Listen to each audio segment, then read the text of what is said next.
is Hollywood. Off Script with Michelle And Michael. What would movie making be without motion picture studios? It's an essential. Sound stages, crew, set dressing, and all those essential things that make a movie come together. And we know a lot about large motion picture studios like MGM and Paramount, and even some smaller ones that are there like RKO and things. What are some current major motion picture studios, Mike, that were there in the beginning? Well, it's interesting because most of the major studios today actually were around in the beginning, at least from as far as I know. You obviously can correct me. But, I can try. The ones that everybody's familiar with, such as Paramount, Warner Brothers, Universal, which interestingly enough, I think was actually one of the smaller studios in the beginning and has grown to become a bigger studio Yeah, today. despite the fact that it called itself Universal City. Well, it really was. It was a small city. It had a zoo even. Yeah, and you know that? why it was called Universal City? Tell. It was done on purpose, actually. It was to try and make it sound bigger and more glamorous than it actually was. That's a very Hollywood thing to do. Exactly. Yeah. Yeah, well, I know that there's also a lot of smaller studios that were in existence, and I did touch on RKO, and there's a very we'll call it controversial again, motion picture that came out of RKO, and do you recall what that might be? I don't. What is it? Citizen Kane. Rosebud. Okay, of course. Yes. And why was it controversial?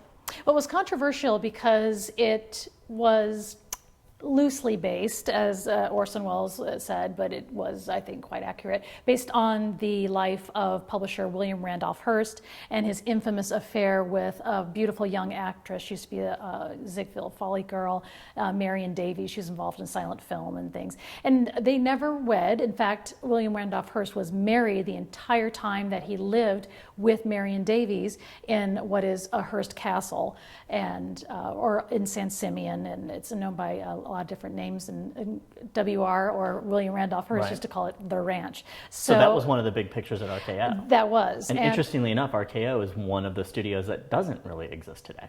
That is true. I didn't even think about that. Yeah. Do you know what year it stopped its production? Or was it ever absorbed into another? I don't know the exact year that it went away. I know that it was close to the end of the studio system. It was actually purchased by Howard Hughes.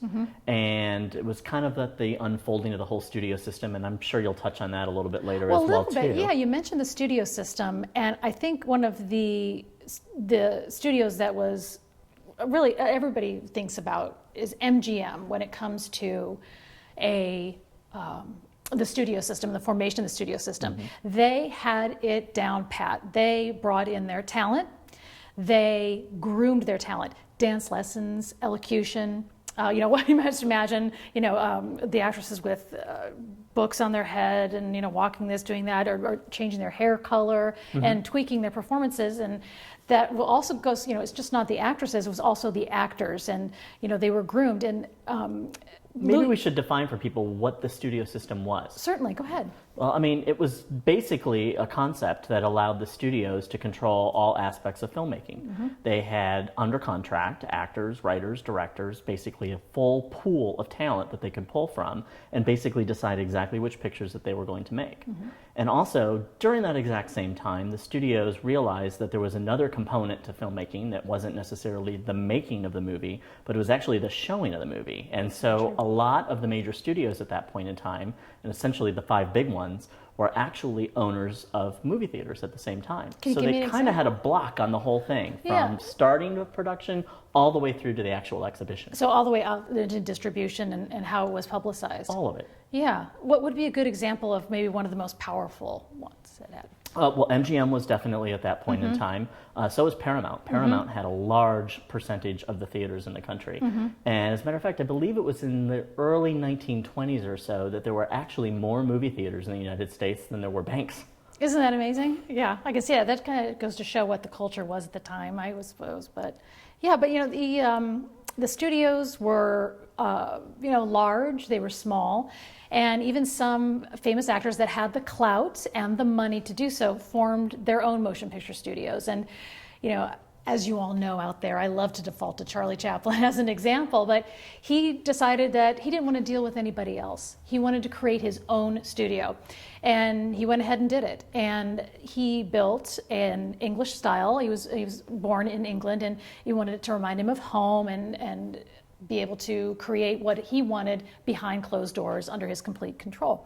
And so he built his own studio, the Charlie Chaplin Studio. It has had different owners now, such as A&M Records and TV actor and comedian. By studio, you're talking about a facility, an actual physical location, yes, physical correct? location, yes. And it's now owned by the Henson Company, and it's their studio that they use to do. And still exists. Absolutely, and it's still there. And thank goodness it's on the National Registry, so it'll stay intact. But and so it's not only large groups that get together to make a major studio like MGM and all those conglomerates and all those executives together.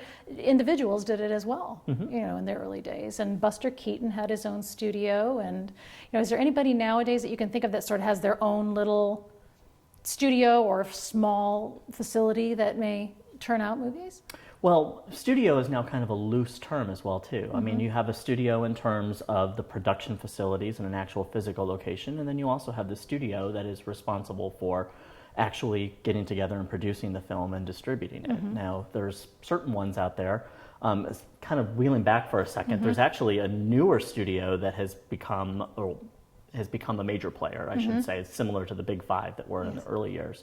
And that's actually the Walt Disney Corporation. It's actually one of the only major studios that's become above with its own physical location and its own physical properties. And an example, years ago they acquired a company, Miramax, which actually was an example of a studio that released films on their own without a physical location. God, I didn't know that. Learn something new every day.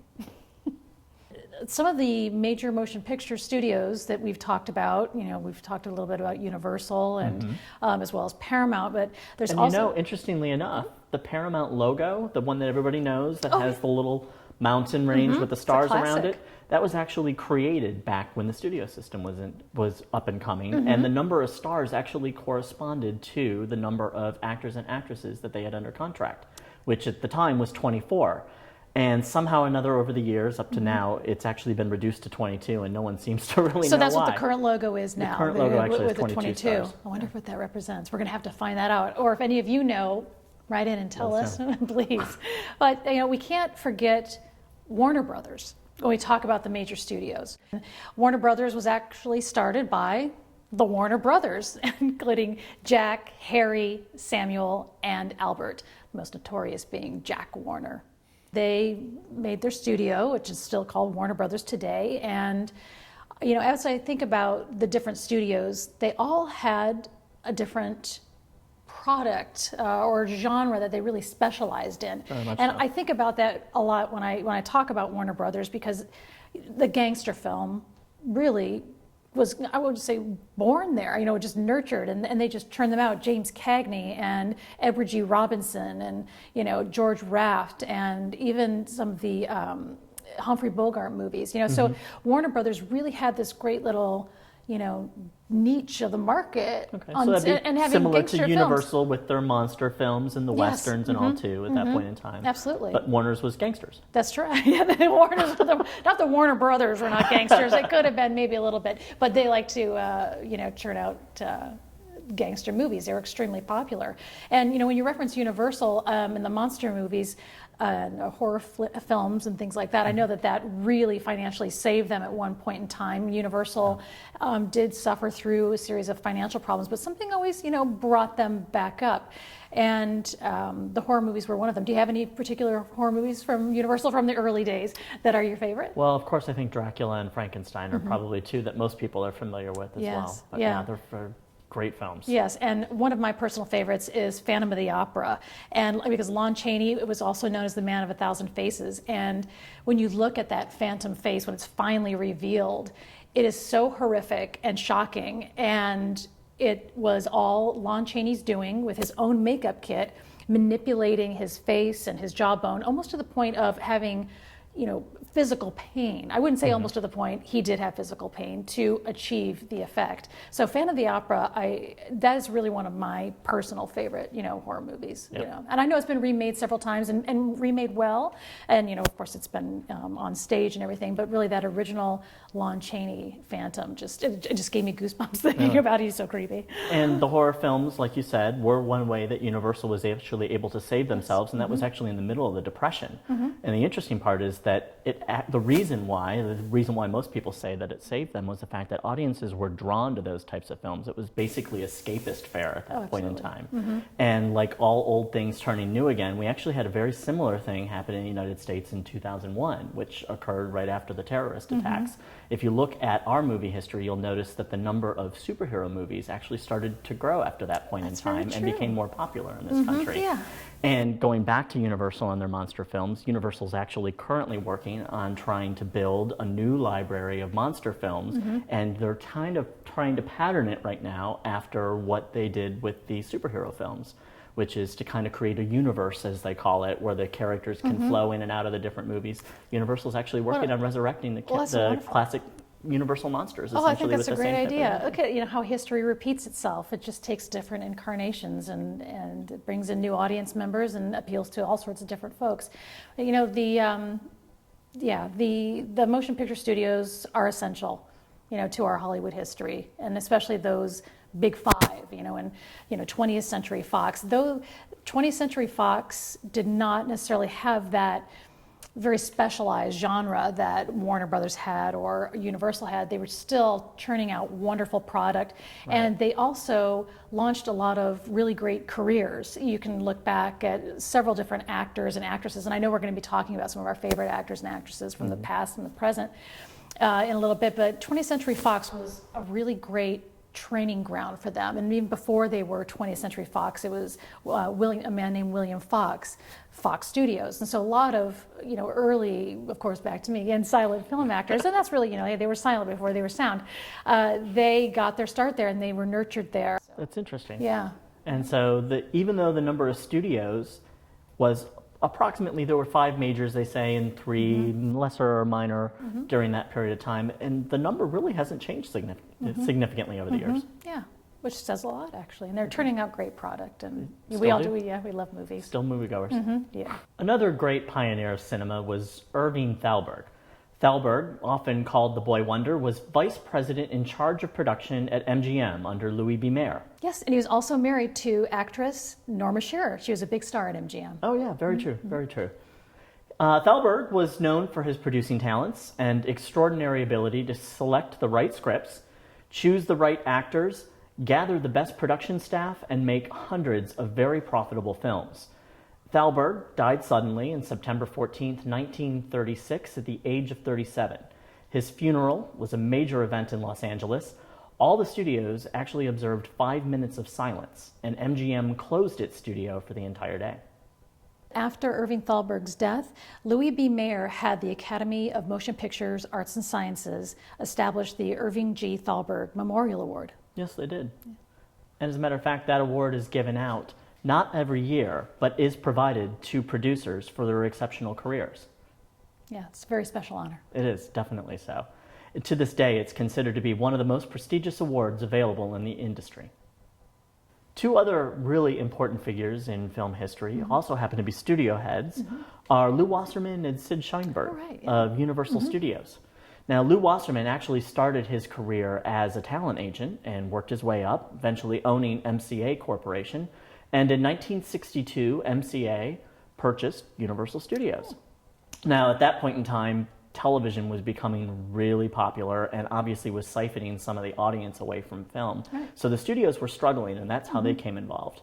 So both Lew Wasserman and Sid Sheinberg were involved in running Universal Studios for a number of years. And I think one of the most important contributions that they made was the discovery of Steven Spielberg, and specifically Sid Sheinberg. Now, they actually discovered and nurtured his career for a number of years, and of course he's done a number of films for Universal, including 1975's Jaws, which is actually considered to be pretty much the modern-day blockbuster.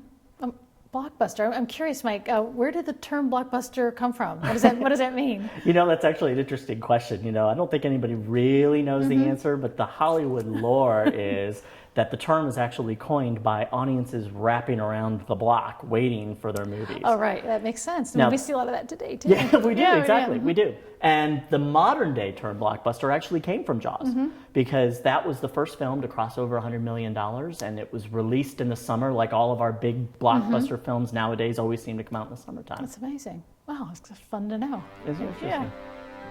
Well, as you can see, we've got a lot of opinions and varying opinions at times about Hollywood and motion picture groundbreakers. So we could go on forever about it, but we'd love to hear what you think and who you think is a Hollywood groundbreaker and people who are trailblazers in the industry. So feel free to contact us and put your input in. Sounds good. Love to hear from you.